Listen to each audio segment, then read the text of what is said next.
Yes. So today we just look into this data visualization part. In my previous session, I've explained NumPy and I've uploaded the code also. If you go to this link that I've shared in the Trello, you will find the code for everyone for the every module that we have seen, NumPy, Pandas, okay, and this Matplotlib also you will get that what we have seen means what we're going to see today, and there are some other um, this other code that you can take a references. This is for other courses, but basically for you it will be only this file matplotlib numpy pandas tutorial. And for the data set you can find the data set also. Once you download this folder you will get the data set there itself.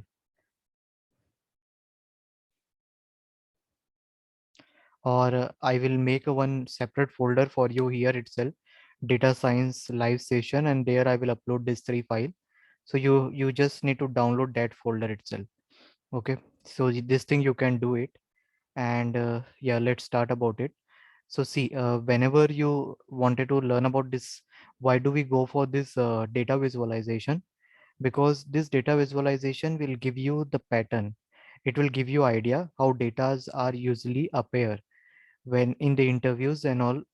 They might ask you question based on this, and in our syllabus also it is there. ML algorithm I will start from the next session, so we will can go deep in that. But before that you should have an idea about how data can be visualized, how pattern, what is the relation between your x variable and y variable.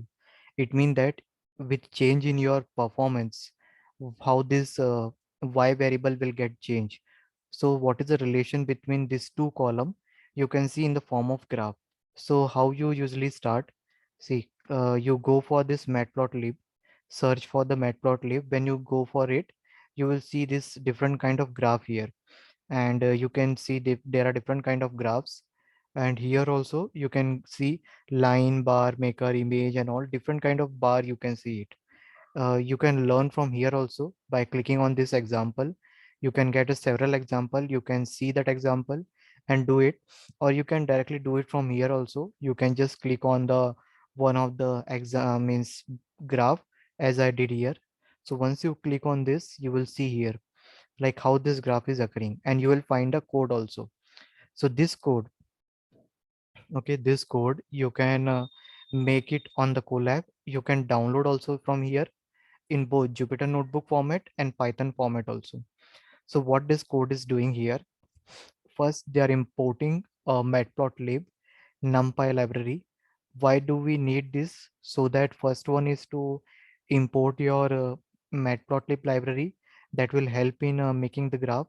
Second is to read a random data. This is for graph is we are forming based on the random data. Let me show you running this code first, and then we will see one by one. You can easily practice this code by just open the Google Colab. Okay, open the Google Colab and paste the code there. Once you paste the code there, you will able to see whether the graph is forming as it is or what. So yeah, let me click on the new notebook. Once I click on the new notebook,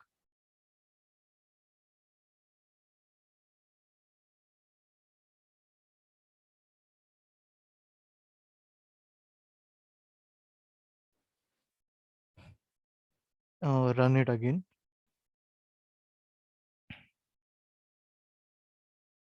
I will explain each and every code, don't worry. Just wanted to show you how you can practice it.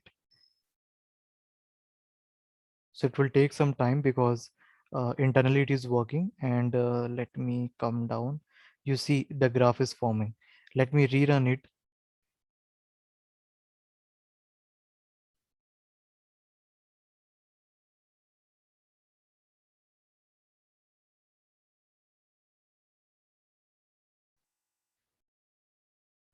So what actually they are trying to do? See, they are first using this random state, fixing random state for reproducibility.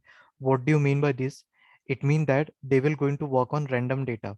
Okay, they will going to work on random data. Seed means they are randomly, they are generating the data, and this value you can pass anything here. Not only this one, you can pass any value here. Okay, let's see here. This is just to pass some value there. It's not like you can pass any value. You just pass any value there, and based on that random data, it will get affected. Okay, it means it is generating a random data over it. Once you are done with this, you can simply write plot rc default, means this function will going to plot your graph based on your random data. Okay, if you are not clear of anything, you can search for the Google also, like what this function they do. I'm talking about the other code also. For this code, I'm telling you that this rc default will be going to create the matplotlib graph. You can search here also, you can find it out, the like a function, you can see the code also for it. Once you click on it, you can see the code here. And if you want to just know what this function they do, just put the cursor here, wait for some time, it will come. You can see. So it is doing restore the rc parameter from matplotlib internal default style. It means that it will going to whatever random data you have generated, based on that it will going to draw the graph, and it will going to restore the parameter. It will going to use the same parameter for drawing the graph. Am I clear to you? Actually जो first वाले में जो हम्म, np dot random dot seat है जी 196 डाला है या हमने, जी। तो वो 196 का मतलब क्या है, अच्छा, मतलब क्या सिग्निफिकेंस है उसका डालने हाँ का? तो ये जो है मतलब वो इतने टाइम रैंडम डेटा जनरेट करेगा, ओके, उतना रैंडम डेटा जनरेट करेगा। तो सो यहाँ पे 196 रैंडम डेटा जनरेट हो गया इसमें। जी, यहाँ पे जैसे इधर मैंने ये ले लिया, तो अब इतने रैंडम डेटा जनरेट होंगे, तो ये ग्राफ भी इसके हिसाब से चेंज होगा। ठीक है, तो ये, तो वो इतने रैंडम सीड मतलब हो गया, इतने रैंडमली वो डेटा जनरेट करेगा, dot seed function. Okay, and the second one जो हम्म plt डॉट सी डिफॉल्ट है उसका हम्म जो है वो, जो भी हमने डेटा जनरेट करा है उसी हम्म, का वो प्लॉट बना देगा। हाँ वो प्लॉट बनाएगा, बट वो पैरामीटर कौन से यूज करेगा, वो बाय डिफॉल्ट पैरामीटर यूज करेगा। Means you can see here, restore the RC parameter from the RC file originally loaded by Matplotlib. तो जो मैटप्लॉटलिब के अंदर कुछ फाइल्स होती है जो कि फॉर्म में ग्राफ फॉर्म करने के लिए हेल्पफुल होती है, तो उसके जो पैरामीटर वो यूज करेगा हियर। मीन्स जो बाय डिफॉल्ट पैरामीटर है, जो फिक्स पैरामीटर है जो मैटप्लॉटलिब यूज करता है ग्राफ फॉर्म करने के लिए, they will going to use it here. Okay, Okay, because we are not we are just using the default parameter to draw the graph. So this is one example. This is not mandatory to use this line all the time, you can change it and see also. After that, figure ax plot subplot, you are drawing the graph here. So here, once you draw the graph inside this, internally also you have to pass several parameter. You can see subplot is the one function that will create a multiple subplot.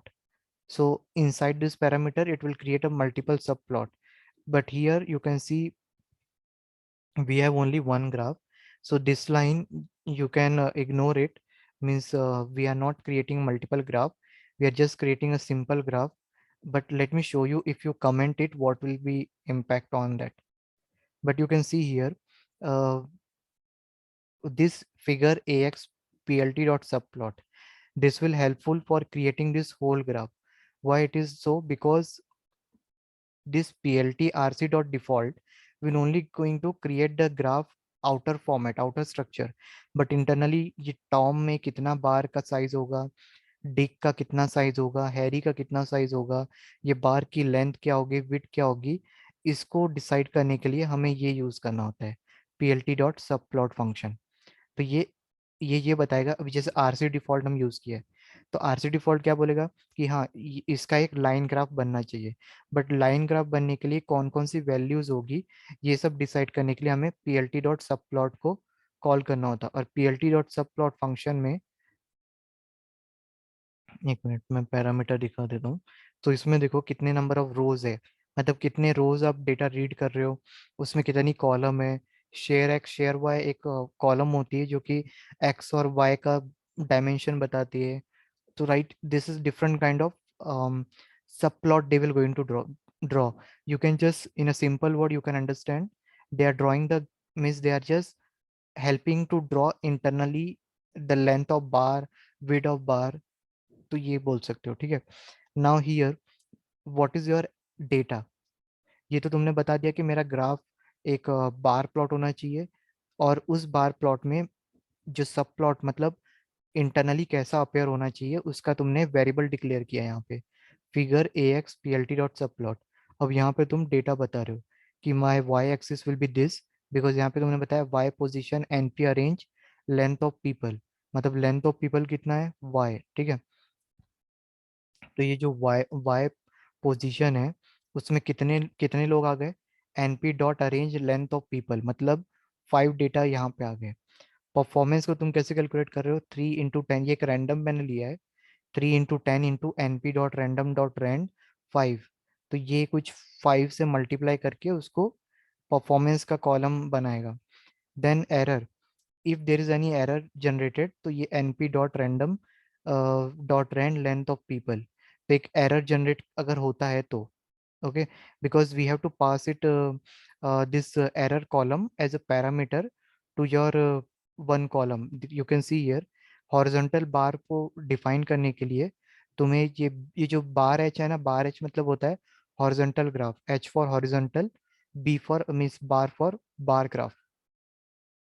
तो उसमें तुम्हें क्या क्या parameter चाहिए, Y Y कितनी होगी, width क्या होगा, ठीक है, हाइट कितनी होगी, और तुम्हें एरर कितना होगा, ये भी एक डिसाइडिंग फैक्टर है. बट एक minute, let me comment it and check कि इसमें क्या इम्पैक्ट होता है अगर मैं इसको हटा देता हूँ तो.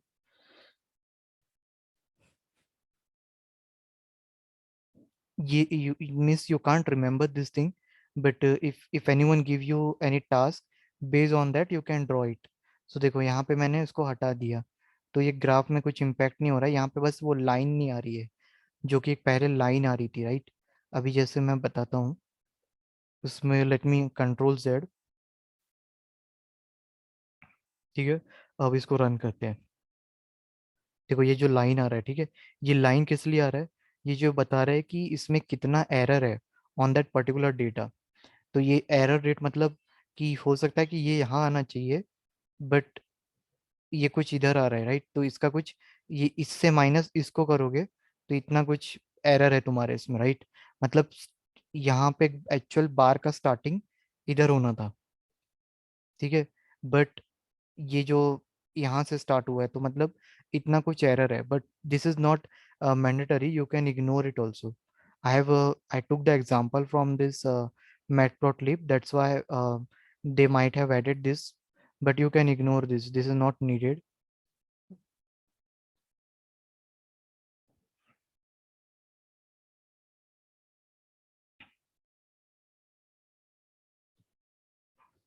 Then after that, what is you just need to set what is my y position, what will be my y label, y का label क्या होगा, okay. Then ax dot invert Y axis, because जो label है वो तुम्हारे, जो तुम जो लेबल को रीड करोगे वो टॉप टू बॉटम रीड करोगे, तो तुम्हें इनवर्ट वाई एक्सिस दिया है. फिर मेरा एक्स लेबल क्या होगा और टाइटल क्या होगा ये तुम चेंज कर सकते हो, like how fast do you want to go today. So let's change it, how fastly I do it, right. तो ये जो इसको अगर तुम चेंज करोगे तो यहाँ लेबल चेंज हो जाएगा. और okay, let me comment this and then run this. देखो अभी जैसे मैंने plt डॉट शो को कमेंट कर दिया उसके बाद भी रन हो रहा है, तो ये भी एक ऑप्शनल है. plt dot show is not mandatory to use it all the time, you can ignore it also.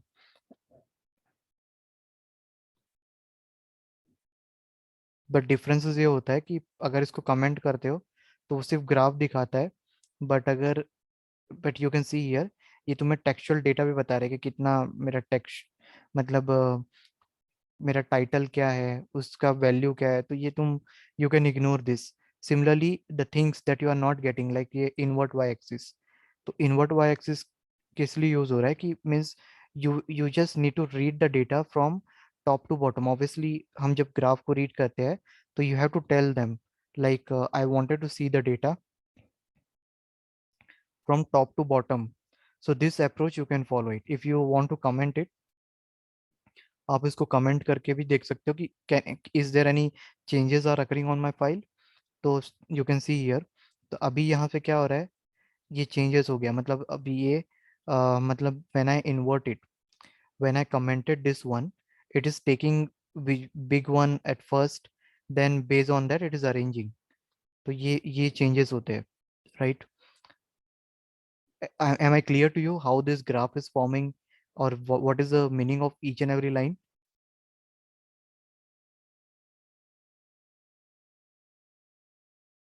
Am I clear to you?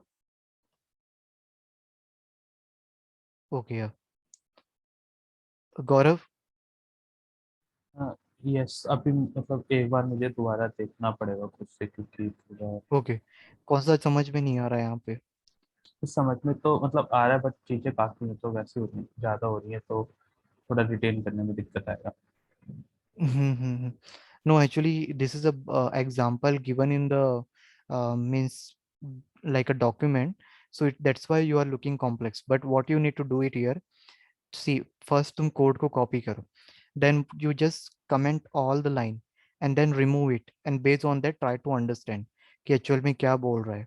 ठीक है, अभी यहाँ पे तुम पीपल में एक और नाम ऐड कर दो, तो फिर ये जो वाई पोजीशन है वो कितने वैल्यू के लिए वेरी करेगा, 6 वैल्यू के लिए वेरी करेगा, करेक्ट। और यहाँ पे कितने रैंडम डेटा को वो जनरेट करेगा, 6 रैंडम डेटा को। सो बेस्ड ऑन दैट तुम्हारा ये परफॉर्मेंस आएगा।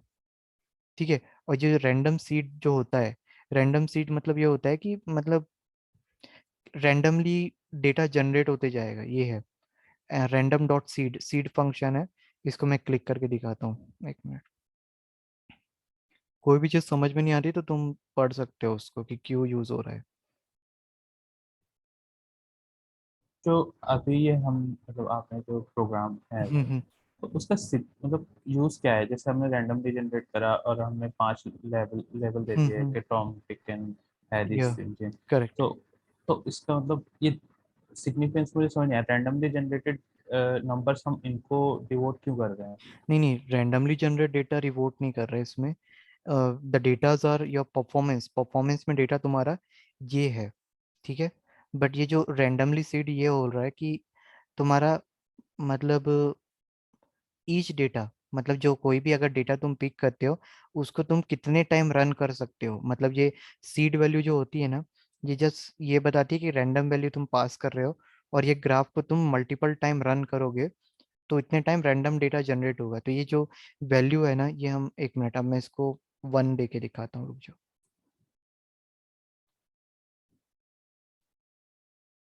देखो 1 दिया है मैंने, ठीक है। तो ये ग्राफ इस टाइप का आ रहा है। अब मैं देख थोड़ा थोड़ा चेंज करके तुमको दिखाता हूँ, या तुमको एक एग्जांपल से बताता हूँ। ये जो सीड होती है इसका मतलब बस ये होता है कि रैंडमली डेटा मुझे पिक करना है, every time I need to pick the random data and based on that my graphing means my graph will vary. Okay, but ये जो परफॉर्मेंस है, ये परफॉर्मेंस तुम कैसे कैलकुलेट कर रहे हो, ये वाले फंक्शन से, np dot random dot rand length of people. तो जो रैंडम डेटा जो हमारा जो जनरेट हो रहा है, ओके, ये सीड बोलता है। जैसे एग्जांपल मैं दे रहा हूँ तुमको, एक मिनट मैं देखता हूँ, रुक जाओ। इमेज के फॉर्म में ही बताता हूँ तुमको कैसे होता है।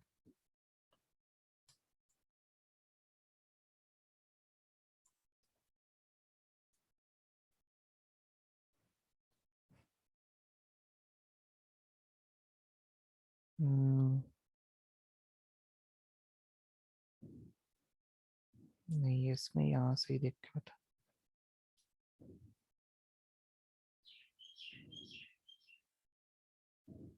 एक मिनट।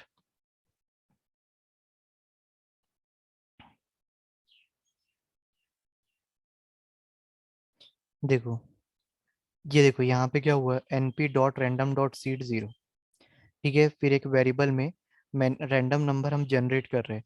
तो जब मैंने यूज़ किया कि np dot random dot seed 0, तो यहाँ पे जो जनरेट नंबर जनरेट हुए हैं ठीक है।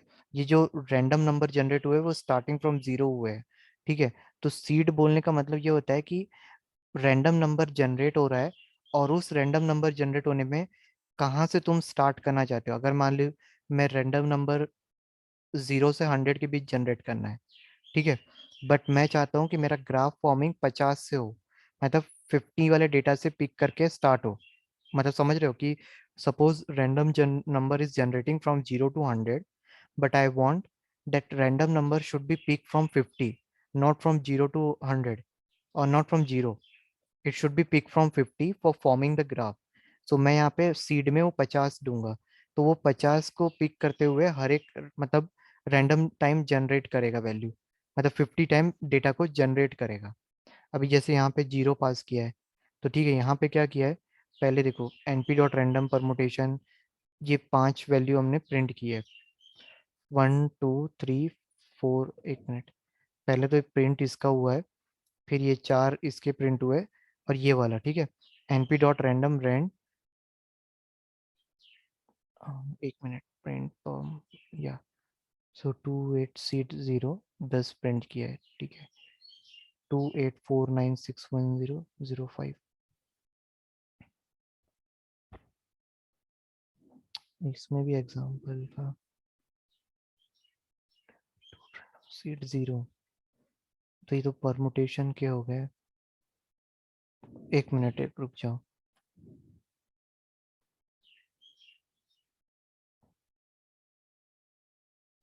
इसमें भी कहीं सीट का वो वैल्यू सिंगल पैरामीटर, देखो यहाँ पे इसका बस ये बता दिया है कि seed value is needed to generate random number. If it is an integer, it is used directly. If not, it is converted into integer. But इसमें ये नहीं बताया significance।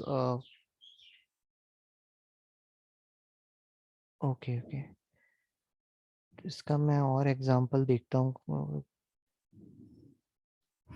ओके, एक मिनट, मैं चेक ग्राफ के फॉर्म में ही देख के बताता हूँ। ठीक है।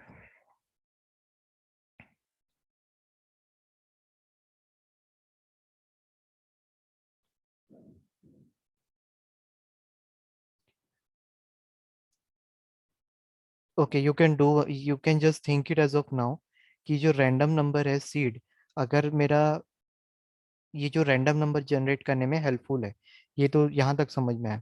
उसके बाद ये है यहाँ पर कि अगर ये जो रैंडम सीड है तुम्हारा 1 से 100 के बीच डेटा जनरेट करता है, ठीक है, it is generating data from 1 to 100, but you want the number should be generated from 3, then you just pass some value from here so that it will going to generate it। अभी जैसे random seed तुमने दिया, random अगर तुम use करोगे तो it can generate any random number, right, but you have to give some value from that you wanted to start। अगर मैं यहाँ पे 51 दे दूंगा, so it will going to take random number from that 51, and it will going to generate random number like this, 51, 52, or like this it will keep on going. So randomly it will going to generate, so seed value you have to pass it at the beginning, from that it will going to generate random number। so वही random seed हम pass किए यहाँ पर, so it will just tell you like how many time that random number will going to generate and what kind of value। now it is clear to you? Okay so hmm. जो मेरे को clear हुआ है, जैसे 51 डाला तो हमारा 51 से स्टार्ट होगा और जी 51 टाइम्स ही जनरेट हाँ, होगा। Correct correct. इसको मैं एक बार कमेंट करके बताता हूँ, देखो अगर इसको मैं कमेंट करता हूँ तो इसका क्या इम्पैक्ट होता है ये भी चेक करते हैं। ग्राफ हम यूजली इतना कॉम्प्लेक्स ग्राफ हम नहीं बनाते, but like I am just telling you the example. अभी जैसे ये देखो, इसमें मैंने जब उसको कमेंट कर दिया तो every bar now got reduced. तो अभी क्या हो गया कि ये 51 टाइम डेटा को जनरेट नहीं कर रहा है, कि सिर्फ अगर इसको मैंने कमेंट कर दिया, तो अब ये क्या हो गया कि जो मैंने मेरा जो मेन मोटिव था, रिप्रोड्यूसिबिलिटी, मतलब I want the random data to be generate that much time, तो ये अभी इतने टाइम रिड्यूस तो नहीं कर रहा है, तो क्या हो गया, ग्राफ के लेंथ रिड्यूस हो गए, राइट।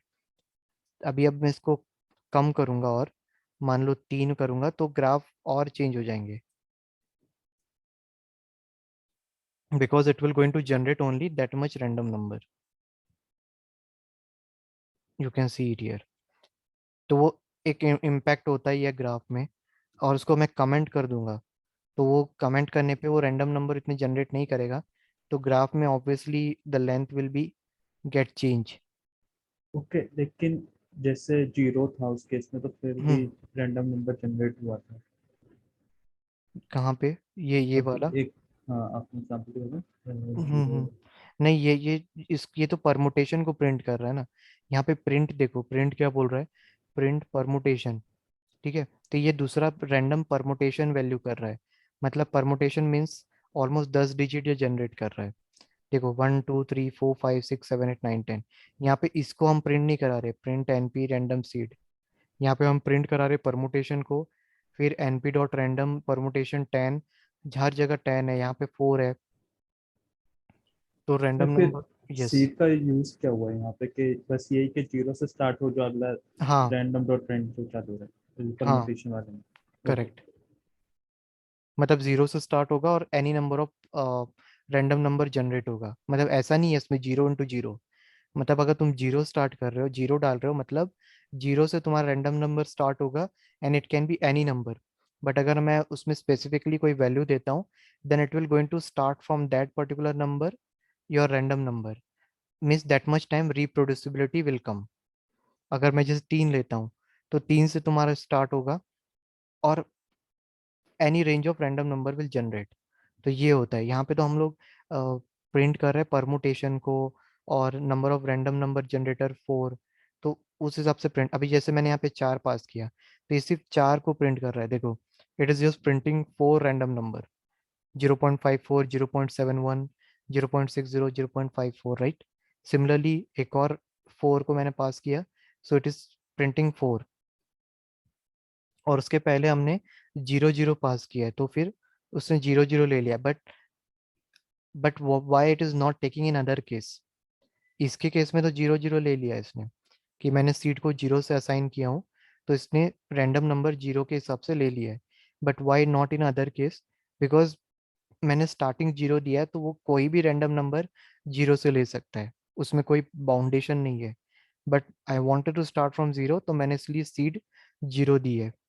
बट इसमें देखो रैंडम है, तो कोई भी नंबर जनरेट हो सकता है। तो ये देखो दोनों में डिफरेंसेस है। You can take this image, it will be helpful for you to understand this. I ping you on the chat. ठीक है, इसमें देखो ये प्रिंट कर रहा है, और इसमें भी सीड को जीरो इनिशलाइज किया है, तो इसने फिर जीरो से ही इनिशलाइज कर दिया, क्योंकि सिर्फ 4 डिजिट है। यहाँ पे मुझे 10 डिजिट प्रिंट करना है, और वो भी जीरो से ही स्टार्ट है, but it has taken some other, it is not take started from zero. Zero will be your initial point, but it can take any number from that. तो इसने फिर 2 से स्टार्ट किया है, तो इसलिए all the two two twos are coming. So it is not mandatory that you just need to pass any seed value there. From there it will going to start, but it's not like it will going to start from that only. It depends on the random function, what kind of value they are generating. Every time it will going to be changed as you rerun this code. Now it is clear. Yes. Okay. अगर ये समझ में नहीं आता है तो मैं ping करना, मैं और एग्जांपल इसका देख के समझाऊंगा, ठीक है। But make this clear in the mind how it will work, and don't go for such complex. Easy example भी है, but like I was just showing you how you can work with this. Now if you want to work on any graph, okay, let's take a line graph or pie chart. So let's take example of pie chart. So pie chart और easy है। यहाँ पे देखो labels, what are the labels you want. Size क्या चाहिए, 15%, 10%, इसको यहाँ पे पास कर दो। एक्सप्लोड, मतलब एक्सप्लोड में ये होता है कि like what is a partition you want, okay. जैसा कि यहाँ पे तुमने 0, 0.1, 0 0 दिया है, ठीक है। तो जो 0.1 अगर तुम पास करोगे, तो वो एक सेपरेटली तुम्हें दिखाएगा। अभी जैसे यहाँ पे फ्रॉग, हॉग, डॉग, लॉग्स है, ठीक है। अगर तुम किसी को भी 0.1 लोगे, तो वो अलग से तुम्हें ग्राफ में दिखेगा। जैसे ये 0.1 अगर तुमने इसको पास किया, so it is looking separately, right? But what about 0, the value that you have passed 0, so they are connected, right? So this way you can do it. Then you took the variable figure 1 ax1. This is completely user defined. You can take any variable, then you call plt dot subplot. Why subplot? Because internally also you have to do the naming convention, coloring, so subplot is needed. This subplot function, they will going to actually draw the graph. Okay, then to this variable you are telling that I wanted to draw a pie chart, and what are the parameter that you need? Size, explode, labels, and this is optional. You can ignore this. Shadow, true, start angle.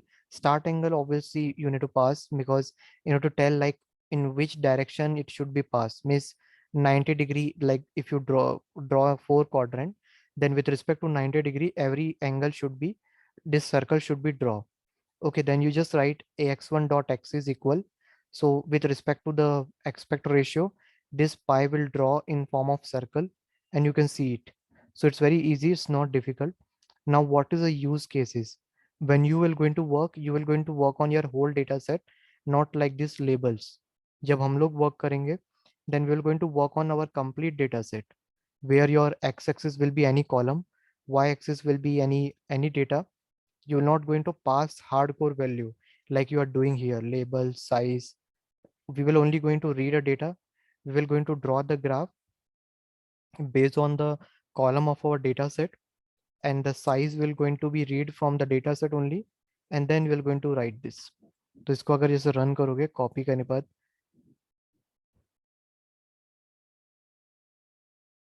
just try to comment every line and run it, so you will understand what is the use of that. तो ये graph form हो गया, ठीक है।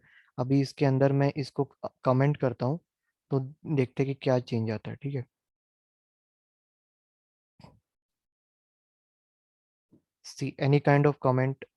So when you commented it, the only changes are coming that it's not showing your percentage, right? But with the help of this proportion of this pie chart, you can get an idea which one is having more proportion. But if you want to still show the percentage, you just need to add that same.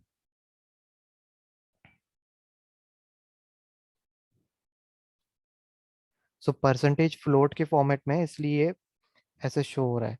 अभी इसको free run करते हैं। Okay, अभी मैंने zero डाल दिया, तो देखो परसेंटेज कैसा आ रहा है। If I remove this zero, it will going to show in the form of percentage dot. तो ये देखो 15.0, मतलब सिर्फ वन। अगर मैं इसको भी रिमूव कर देता हूँ, then it will going to show, still it is showing like this. Let me remove this f, so you can make changes and you can see what variation are coming. See, a proportion is always in a percentage, right? Proportion is not in the integer and all, but it should be in a percentage. That's why it was giving error. And f is for float, so you can decide this also. तो मैंने यहाँ पे 1 दिया, तो अभी properly आ रहा है, right?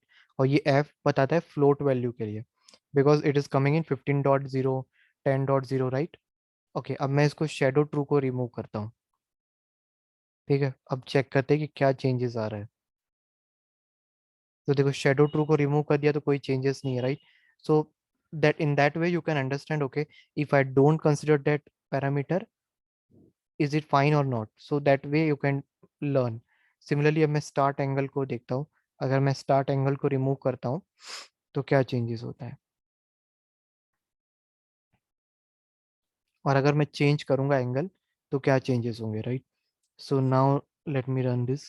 तभी देखो अभी जैसे ये ग्राफ का पैटर्न ही बदल गया, राइट? क्योंकि मैंने डिफाइन ही नहीं किया कि मुझे 90 डिग्री में क्या चाहिए। अभी अब मैं फिर से कंट्रोल जेड करता हूँ, और in place of this 90, let me take 180. So see, so this graph will be going to draw in a 180 angle. Means whichever is the uh, more proportion, that will be going to occupy first, then rest one. अभी अगर मैं 90 लूंगा, then sorry, See, in case of 91, it will take each every angle in the form of 90 and then it draw. Like first यहाँ से वो draw करना चालू करेगा. So whichever he will get it first, he will draw this, then he will pick the second, then third, and like this it will the graph will be formed. अभी मैं इसको 360 degree लेके देखता हूँ. So like this. So it depends on the angle how this graph will be, this proportion will be appear. So better to take 90 because it will going to take a straight line and it will going to draw. Now is it clear to you, how to draw the graphs and how you can follow the approach? Is it clear? Okay, yeah. So I have shared you the link. You can practice from here, different graphs. This is just you need it while doing data analysis and nothing more. I have just given you an idea. You can practice on the similar code. So to next class, we will see database and machine learning. Yeah, sure, Prashant. I will upload it. Last lecture is already uploaded. Last lecture is already uploaded in that portal. It's Trello only. Please check that. Okay, then yeah. We will connect in the next session. Okay. Yeah, bye.